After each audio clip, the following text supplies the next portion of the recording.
Oke, tapi apa yang kemudian menjadi keyakinan Anda dan juga bersama rekan-rekan yang lain begitu yang juga kemarin juga sudah memenuhi undangan klarifikasi kalau ini ada yang dalam tanda kutip dugaan seperti tuduhan Anda begitu ya, ada yang tidak beres begitu ya? Iya, karena nggak beresnya begini, katanya kan kita hormati ya, Jokowi katanya ijazah saya tidak pernah dikeluarkan sama sekali. Ya gitu. Tapi bukannya kemarin pas di Bareskrim itu betul. Itu dititipkan untuk diberikan. Kita hormati itu. Tapi artinya berarti ada ijazah yang sebelumnya sudah keluar. Itu kan berarti kan bukan itu ijazahnya, katanya kan gitu.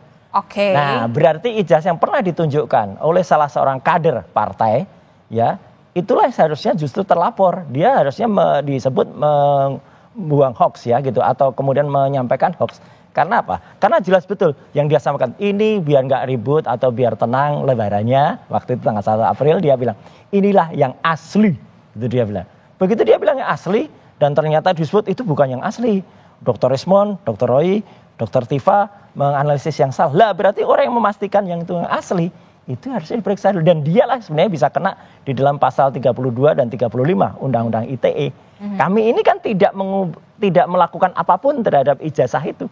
Tidak menambah, tidak mengubah, nggak nambahin kacamata gitu ya. Kemudian tidak mengubah font gitu ya. Nah, tapi kalau pasal itu ditancapkan, itu yang nanti mungkin harus dipertanyakan oleh semuanya gitu ya. Kenapa sebuah pasal yang harusnya dikenakan pada kader PSI itu, yang dia menampilkan, membuat asli sesuatu yang sebenarnya tidak asli, katanya begitu. Itulah yang malah tidak kena. Justru kita yang sama sekali kita tidak menyentuh alat bukti elektroniknya, itu mau dikenakan dan itu kan tujuannya agar sanksi pidana yang sangat gede gitu ya, 8 tahun, 12 tahun itu bisa jadi alasan untuk nanti melakukan tindakan lebih jauh. Tapi nggak apa-apa lah. Sekali lagi biar masyarakat melihat ini. Jadi makanya saya datang, bahkan diundang Kompas TV pun pada saat-saat yang orang bilang, oh saatnya kritis banget Mas, itu waktunya mepet gitu. Enggak, saya hormati media seperti Kompas TV dan juga media yang lain termasuk podcast kayak podcast Sentana kemarin dan podcast yang lain kayak Abraham Samad, podcast Diskursus, podcast Forum gitu ya. Untuk kemudian menyampaikan ini kepada masyarakat dan podcast-podcast ini adalah selaku pilar keempat dari demokrasi. Oke. Gitu. Mereka hanya menyampaikan informasi yang seharusnya diketahui oleh masyarakat, termasuk Bu Mega. Kalau Bu Mega misalnya tahu itu sudah ditayangkan, ya sudah selesai gitu loh. Tapi bagaimana respon Anda ketika kemarin adik ipar Jokowi kemudian membawa itu ke Bareskrim begitu, kemudian apakah Anda juga punya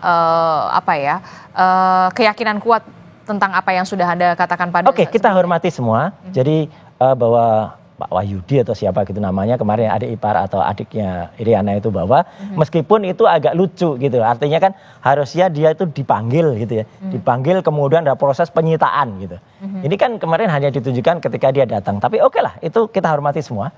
Kalau moga-moga tadi Bareskrim kemudian nanti dalam lapornya itu meneliti itu. Tapi menarik kemudian pendapat dari Prof. Hipnu juga gitu di Kompas beberapa waktu yang lalu. Kalau kemudian itu nanti akan disandingkan atau harus ada misalnya harus ada pembanding gitu. Saya pernah menyatakan pembanding sebaiknya yang netral dari luar. Kalaupun tidak, ijazah itu harus bisa ditampilkan oleh lapor. Misalnya ya, ditolak nggak usah ada pembanding. Oke, tapi ijazah itu kan diperiksa oleh lapor. Supaya jelas, ijazah itu harus tampilkan. Kemudian keterangan dari lapor tidak boleh hanya berubah satu kalimat saja. Misalnya yang otentik atau identik. Mbak pernah nggak? Misalnya kita diperiksa kesehatan. Ya, operasi dari lab manapun kan jelas. Misalnya SGPT berapa, SGOT berapa, jelas detail kan. Kan kita nggak mau terima aja misalnya Anda sehat gitu. Sehatnya kenapa? Gitu. Atau Anda kurang sehat. Nah situ jadi nanti. Terperinci. Harus. Terperinci kertasnya terbuat apa, nanti hasil carbon datingnya kayak apa, tinta setidaknya ada 5 tinta di situ.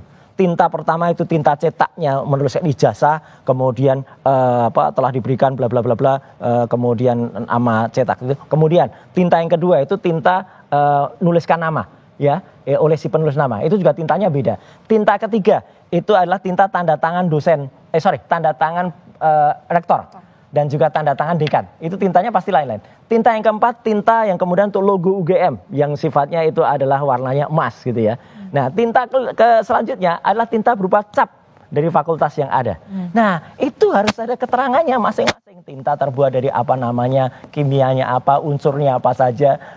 Kalau tidak serinci itu, ya kalau kemudian tidak ada pembanding, ya masyarakat akan menilai ini pemeriksaan lab 4 kok kayak gini gitu, kok abal-abal gitu loh. Tapi kalau itu ada, saya hormati lab 4 ya gitu, dan biarkan itu akan menjadi diskursus di masyarakat.